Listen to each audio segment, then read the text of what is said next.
Thank you guys so much for watching. My name is Malia Smith, and I'm here with Eric Young, who is Future of Forestry.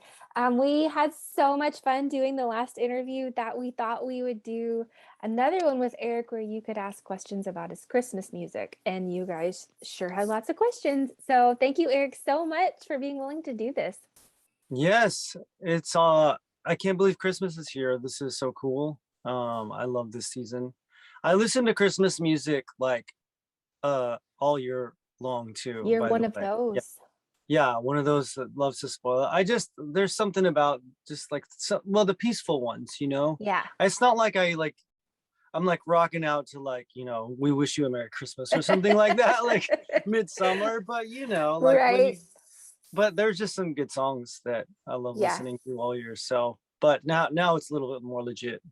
Yeah, I'm with you. My mom is one of the hardcore not until after Thanksgiving Hmm. people, but I'm Yeah, with you. I'm with you.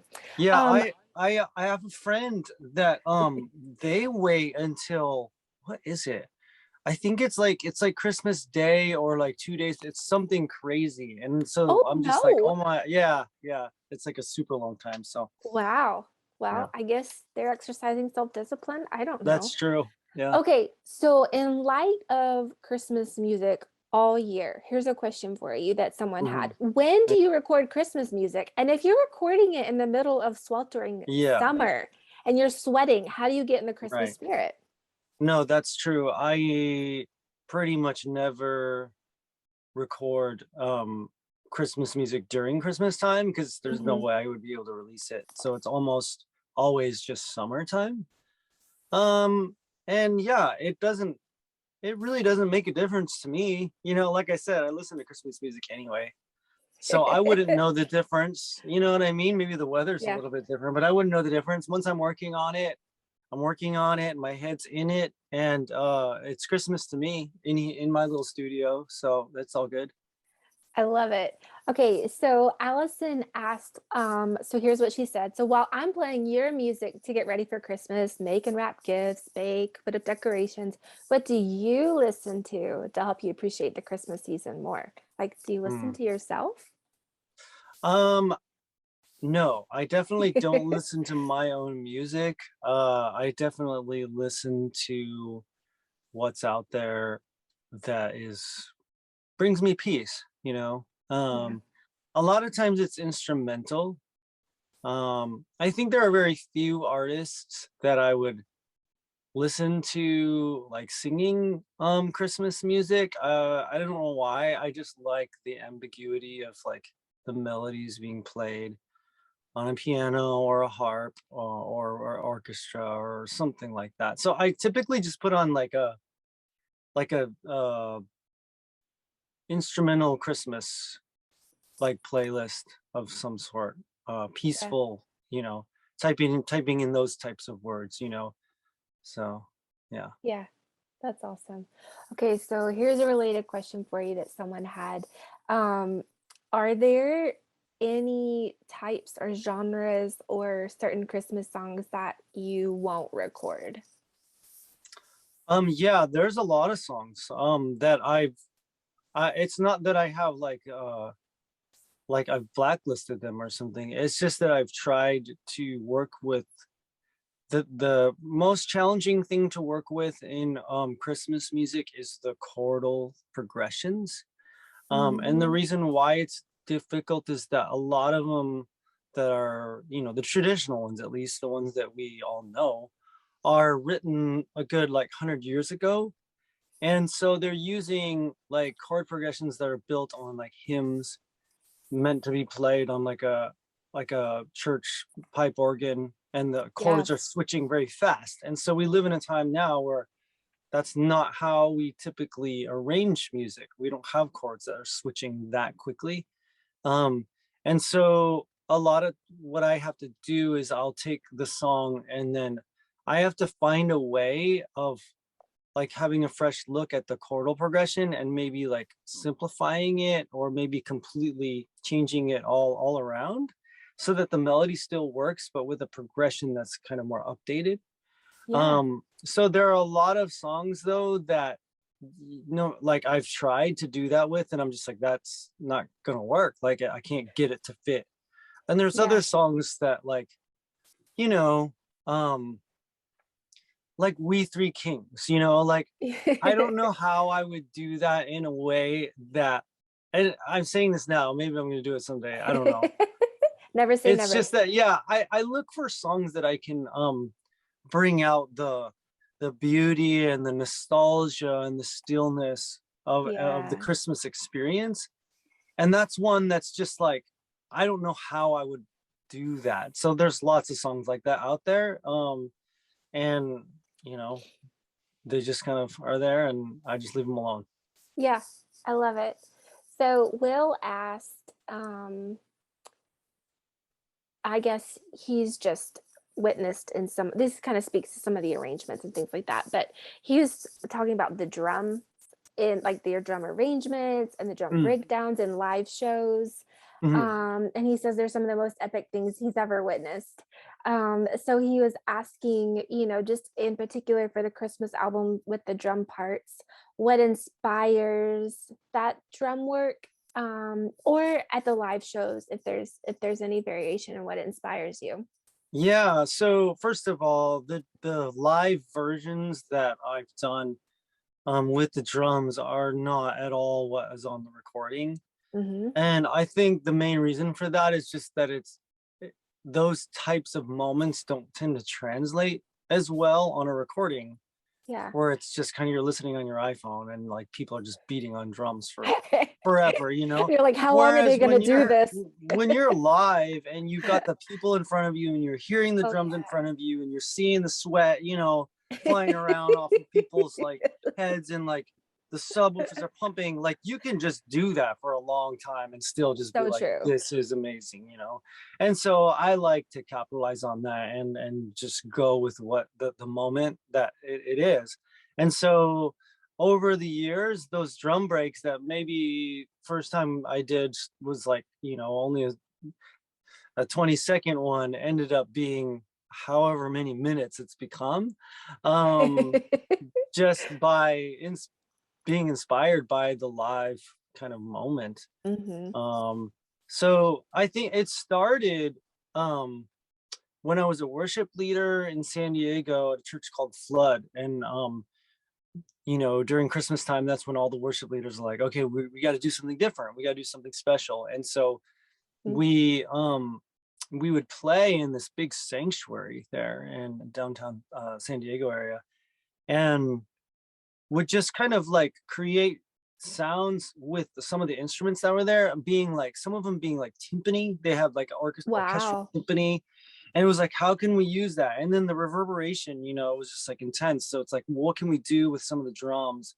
to kind of like to have a moment with that? And so that's how the whole Christmas music began, and then it evolved as the recordings were made and more instruments were played. And I think for me, it's about like variety and diversity. So there's a common understanding, like in music, that when you want to have like a loud section, um, the best way to have the loud section is to have the quiet section before the loud section, so the loud Hmm. section feels loud. So you could Hmm. look at it the opposite way though too, so that you could be like, well, after we do this loud section, like, and then go into a really quiet section, like it's like, wow, you like feel the contrast. I mean, that's life, you know what I mean? Like light and dark and loud and quiet. So I think that's partly what inspired those intense kind of beats, is like having that be a contrast to the peacefulness of some of the other songs. I love that. Okay, so another question that Stan asked is on the arrangement of I Wonder as I Wander. As the song moves into verse 3, he said the string focused key modulation is just spine tingling, which I love the way he said that. But he was asking about what inspired you kind of as you come out of verse 2 and then start singing verse 3, what inspired you to write that arrangement that includes that modulation and Yeah, everything? yeah. So first of all, I don't have all my music memorized, which I wish I did because it would be amazing. Um, but let me pull that up here. Um, got it. Let's see. I always think it's funny when you pull up your own music um on your website too because you don't know it. But that's okay. So here we go. So there's kind of two things to this song, and by the way, like I loved how the song turned out because I started with a progression that was already very, very beautiful. But then I was able to kind of what's his name? Is Josh? Is that what you said? Stan is the one who Oh, asked Stan. this. I don't know where I Yeah. got Josh. Not even Hey, it's a close. great name. But thank you, Stan, for appreciating where this song went. But basically, in the beginning, what I'm doing a lot of here is replacing minor chords with major chords or vice versa. And so, all musicians know that like if you're in the key of C, that when you play a D, you normally play a D minor, because that would be D, F, A, would be the chord. But you can often have a lot of fun by just replacing it with a D major. Or instead of going, to the A minor, which is very typical in the key of C, you go to A major. So in this case, I'm in the key of F minor, or you could say A flat major. Okay, so normally in the key of F minor, or the relative key of same thing would be saying that I'm in the key of A flat major. I would normally play a B flat minor, but then I just loved like kind of giving it a little bit of lift and giving it a B major. So that's kind of the main thing I'm doing here. And then the only other thing I'm doing is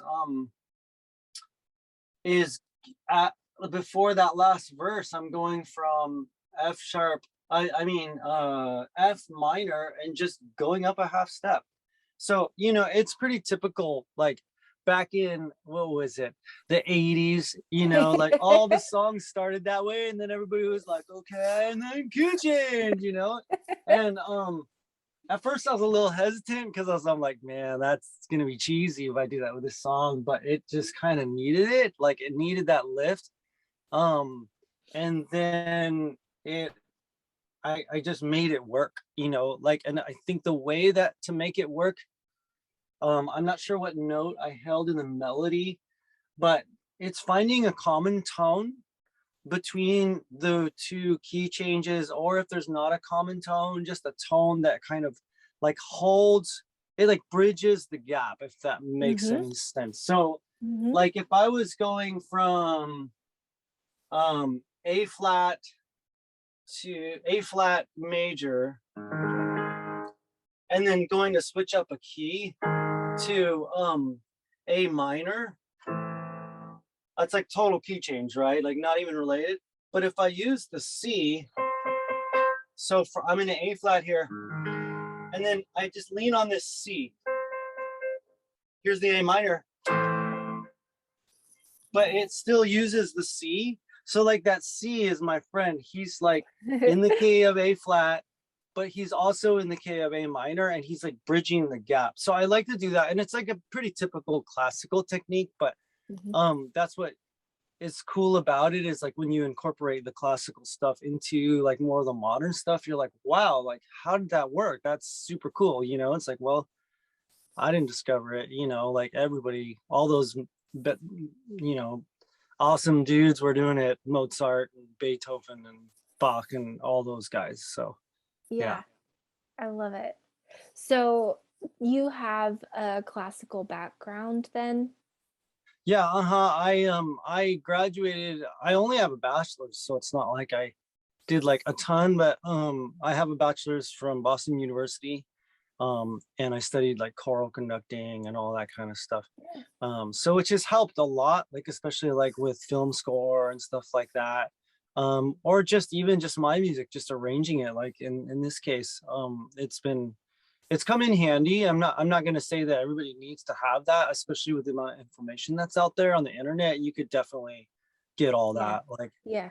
music theory for sure you can get, but the thing that you can't get that I got by going to the school was just sitting there and like attending all the rehearsals and being there while the conductor was working with strings Mm-hmm. on this and that and that. So I like learned like this is what strings are supposed to sound like. You know what I mean? Like people Mm-hmm. that are growing up with like string samples that have never like heard an orchestra before. You know what I mean? Like Yeah, then the art totally. samples like they sound great, but like it definitely helps to be like I spent time like learning what the orchestra is supposed to sound like. So when I am working Mm-hmm. with samples, which I do all the time, um, like I know what they're actually supposed to sound like. You know what I mean? So Yeah.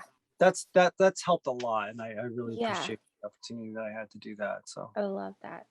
Okay, so along the lines of your sound and your style of music, which you've spoken a good bit about, um, someone asked about your very first Christmas EP, and they felt like it was distinctly different from your album Twilight, and probably the first public step towards a unique style of music for you. So he was just asking how that came about and how do you look Hmm. back on that EP, or do you see it differently?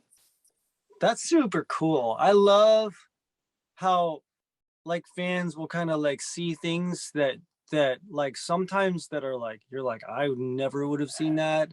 You know, you write a lyric and they're like, I think it's about this. You're like, whoa, that's awesome. It's not at all what I was thinking, but super cool, you know. In this case, what he's saying is very I agree with. Like, I think that the Christmas albums basically helped me kind of take a turn away from like the traditional band arrangement, which is like, you know, your drums, your bass, your guitars, Yeah. and focusing on like, well, what can we do like to be for like to increase our ingenuity with the band, you know? And instead, I increased my ingenuity with like incorporating other instruments. And so, like I just mentioned, the Mhm. classical background that I have, like instead of kind of being like, oh, that was a thing of the past, I started to embrace that more. And Yeah. I think that helped to change things. And like I just said, with the Christmas stuff that I was doing when I was starting that, it all started in the church, Mhm. in that sanctuary, you know. So being able to do that and experiment, I think was kind of like, hey, this is working and this is also really me. Like this is feeling Yeah. like genuine as opposed to like I'm trying to make my band sound something like that. You know, it was Yeah. more of an internal process of like, I like this. I like where this is going. So over the years I just kept, you know, exploring that arena and it's it's where we are today. I love it. That's awesome. So, what is the story behind Earth Stood Still? Christina was wondering. She said she just really appreciates that song very much and she wondered about your inspiration for it. Hmm. Yeah, the earth stood still just came from um like reading over and over the story of Jesus, you know. Like Mhm. when I say over and over, I mean like since birth, you know, like Yeah. I've been hearing that story over and over. But as I got older, I came to know um God in such a more mysterious way. You know what I mean? Like when Mhm. you're a kid, if you're taught like Bible stories, it's like, well, for me, it was like taught on like a flannelgraph or something. You know what I mean? Where it's Kind of very like, two-dimensional. yeah, two-dimensional, right? Like, Yeah. and then you experience life, which entails so Mhm. much more than two dimensions, you know? Yeah. You experience like pain and suffering, and you experience like miracles, and you Mhm. experience like beauty on levels that are just overwhelming, you know? Mhm. And so I think what happened is that the Christmas story began to change for me. Instead of just being a story on a flannelgraph or like kind of just a story, it became an experience. And Mhm. so I wanted to write a song that said like, I've kind of revisited that experience in my heart and Mhm. in my mind, in my imagination. And I want to write a song that kind of displays that. I want to write a song that sounds like that and Yeah. inspires others to, because I'm not the only one that experiences Christmas on that kind of spiritual level. And so I wanted to write a song for those who are wanting to just kind of like be in that moment and like experience the birth kind of in their hearts. Um Mhm. and so yeah, for me, like I remember being like a teen and like the family would, you know, we'd all have a Christmas tree and the family would all go to bed. And I remember being a teen though and like turning on the Christmas tree lights, just wanting to sit out there and be like, I just want to be here. You know what I mean? Yeah. Like I want to be here and I want to experience this and I want to kind of like go to a deeper place. And so, Mhm. you know, later in life, now that I'm doing music, it's like it was my opportunity to kind of take that to another level. Yeah. That's really beautiful. So, uh, Katie asked, do you think it is important to balance the hope of Christ's birth with the reality of our dark, broken world? And it made me think of even how you were talking about with the drum arrangements and the big sound and then the Hmm. quietness. I Yeah. think it's all connected, but yeah, how would you Yeah. answer I that? mean, for sure, Katie. I mean, to be honest, I wish the darkness wasn't there. You know what I mean? Right. Like, and I mean, there's a lot of different theology out there, but I I don't think I think that our world is not what it's supposed to be in terms of like suffering, in terms of pain, in Mhm. terms of darkness, I don't think that it's beyond God's control at all. But I do think like things are just, when you look around and people are going through horrific things and being victims of things that as children, you know what I mean, use that children as an example because Mhm. they're so innocent. Yeah. You're just like, this can't be right, man, this is like messed up. Mhm. So I'm sure Katie would agree with me that like I wish that it wasn't like that. um so I don't I don't look at it so much as a balance, because balance is more like the yin and the yang, where you needed the darkness in Yep. order to like have the light. Yep. Yep. Good point. Heaven exists and it doesn't have darkness. You know what I mean? Yeah. Like heaven's not Yeah. gonna need darkness. And so No. um all the more though with Katie, what she's saying is like, yeah, life is dark and it's Yeah. dim, and this is the world we live in, and we are on this earth. And you know I can try and fix it all um in my life, and I have tried, and it never really gets fixed. Yeah. Or I can come to know um the God who is with us and go, that's what I have. And Yeah. the love that is there, and the kindness, and like the human touch Mhm. that is fostered through like that kind of like community of like knowing that, like, that to me is the God experience. That to me is like, is God with us. Mhm. I love that. So, God with us, your love of Advent and Christmas, even from a young age. Like, why Advent? Why is Advent so important to you? Hmm. What does that even mean? Why is Christmas music so Yeah. compelling to you?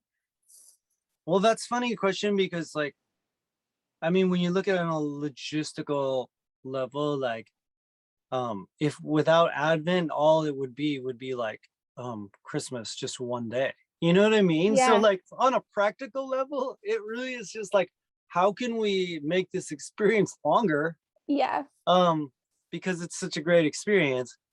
But the reason why I think on a like kind of liturgical level, and on like a church history level, is the idea of like preparation. You know what I mean? Mhm. And like, when you go through that, it's not just like, oh, you read the story and it's over and then that's it. It's like, well, how are we involved in the process? You know what I mean? And like, how is my heart involved in the process from the beginning so that it's not just like it's here and then it's gone, but like I can enter into like a longer process because hearts don't really work well with speed.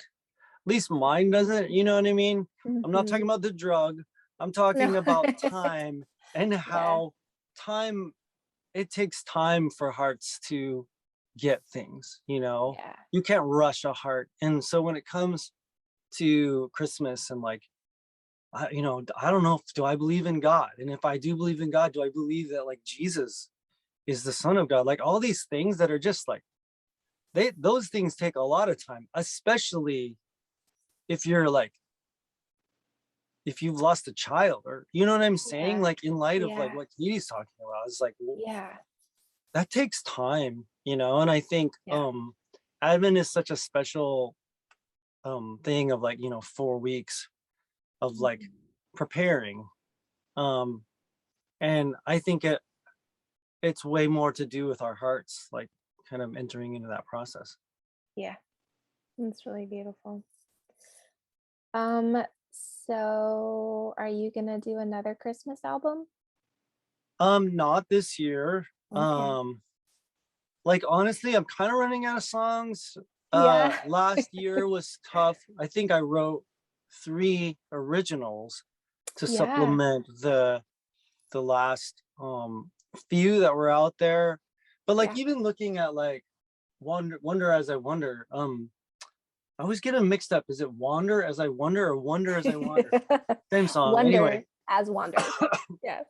um, there are gems out there and I just for some Yeah, reason missed that one. yeah, But I'm sure there are more out there.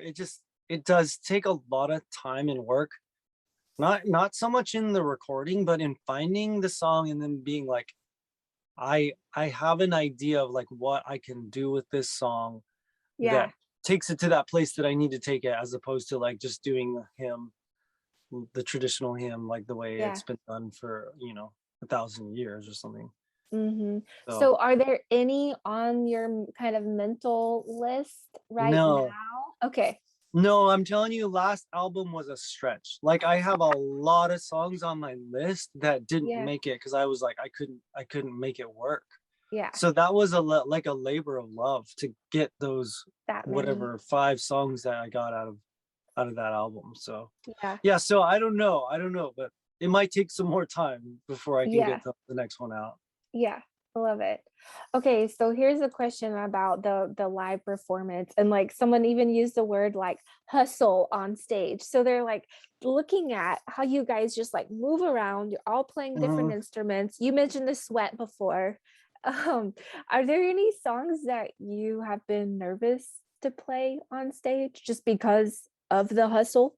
Yeah, the hustle is scary, but it's also really exciting Yeah, yeah. for a few reasons. One is like it's very very well choreographed. So even though it Mhm. looks like we're running around, like rehearsals entail not just practicing the instruments and the notes, but it's literally like how do I get from place Uh-huh. A to place B and then to place C and then D within this song. Yeah, And and you without wouldn't running think into about each this. other. Yeah, oh yeah, from the audience standpoint, you wouldn't think about this, but like if that route that I just mentioned is with a bass player, which it often is, he's going to like the vibraphone or whatever, like some instrument, and then going to this other station and playing a drum, and he's actually like wearing his instrument, he's tethered, right? Because he's Yeah. not like typically we don't use like wireless whatever. So like that cable is going from A to B to C to D, and then the other guy is like, oh shoot, like he's gone around him and now they're in like this tangled mess.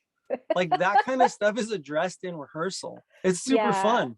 And so Yeah. like everybody knows like, oh dude, you have to go on this side of me. So like the music Yeah. stops, like not in rehearsal, the music stops Yeah. and we're like, hey, let's work this out, guy. Always go to my left. Okay, all right. Yeah. And so it's like a little bit of like like a really complicated football play. You know what I mean? Yeah. Not that I mean, I know I look like a football player, but Yeah, sure. I imagine like, you know, when it A kicker. all with all the players, when it really works, you know what I mean? You're just like, Yeah. dude, that was really cool. And It's so magic. yeah, it is a lot of fun. And it does take quite a bit of choreography. Yeah. Um, but it is exciting. I love it. It's super fun. Yeah. So do you like Christmas music more than others? Um, that's a weird question because I know. it's like, do you like your older son or your younger son more? You know what I mean? Yeah. Like I can't, I don't, I never really even thought about it that way. It's more like when it's Christmas time, that's when I'm like, there's Yeah. Christmas music. You know what I mean? Yeah. Just what you do. Yeah. Have you decorated for Christmas yet? Uh, no. Yesterday we were like, all right, let's pull the stuff out of the attic, and then it was just one of those nights where it's like, man, it's like time to go to bed. So Right. There you but go. yeah, typically like a, you know, once Advent starts, so yesterday was the Yeah. first day of Advent, which Right. was weird this year because it's not even December. Yeah. Yeah. So we were like, well, um typically we do like the 25 days, so it's not even 25 Mhm. days this time Yeah. before. Yeah. So yeah, I think we're still in the clear. Absolutely. So, since you didn't decorate yet, did you at least eat pie for breakfast after Thanksgiving? Oh, I didn't think about that. That's a really good idea. Thank you. I did eat pie for like 2 days after. Okay, Yes. good. Okay, good. Yeah. That counts. That counts. That's awesome. Well, thank you so much. You all sent in some great questions, and it's just great to hear more of your heart, Eric, and also just learn more about the music and the process. So, thank you so much. Thank you, Malaya. It's been fun. And thank you guys for all the great questions. And I don't know when this video is gonna get out, but you know, Merry Christmas, like however many days it is till Christmas. Yeah, absolutely. Bye, guys. Bye.